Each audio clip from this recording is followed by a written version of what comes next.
Hey guys, welcome back to my channel. তো আজকে একটা ছোট্ট মিনি ব্লগ নিয়ে তোমাদের সাথে চলে এলাম। তো লাস্ট অনেক দিন ধরেই তোমাদের সাথে কোনো ব্লগ ভিডিও শেয়ার করা হচ্ছে না। তো তোমরাও ভাবছো কেন শেয়ার করছি না, আর আমার সত্যি ইউটিউবে ভিডিও দিচ্ছি না বলে খুব রিচ ডাউন হয়ে যাচ্ছে। প্লিজ আমাকে সাপোর্ট করো, ভালোবেসো। তো যাই হোক, অনেক দিন পরেই আজকে বেলুড় মঠে গেলাম আমি, দিদি আর দিদির ফ্রেন্ড পূজা দি।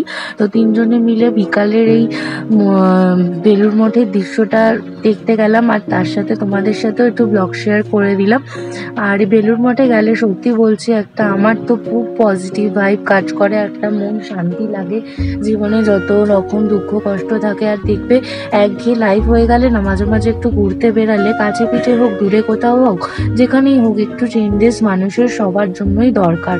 তাতে একটু মনটাও ভালো লাগে, শান্তি লাগে। আর বেলুড় মঠ এতটাই গ্রিনারি প্লেস, যেখানে আসলে সত্যি সব মানুষেরই শান্তি লাগে। জানি না, আমার তো খুবই ভালো লাগে। আর এখানে দেখো কত সুন্দর লাগছে সারা বেলুড় মঠটা। আর এখানে সত্যি বেলুড় মঠের সবুজে সবুজ জায়গাটা বলেই এত সুন্দর একটা শান্তির পরিবেশ লাগে।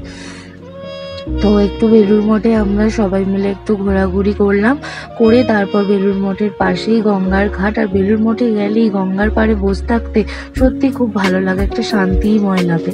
তারপরে ওখানে একটু চিপস খাচ্ছিলাম, চিপস খাচ্ছি, আর তার সাথে তিনজনে মিলে একটু গল্প করলাম, একটু রিলস করলাম।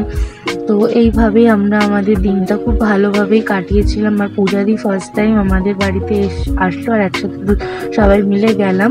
তো এইভাবে দিনটা খুব ভালোভাবে এনজয় করলাম। তো নতুন ব্লগে আবার দেখা হচ্ছে। ভালো লাগলে like comment share and subscribe করে দেবে।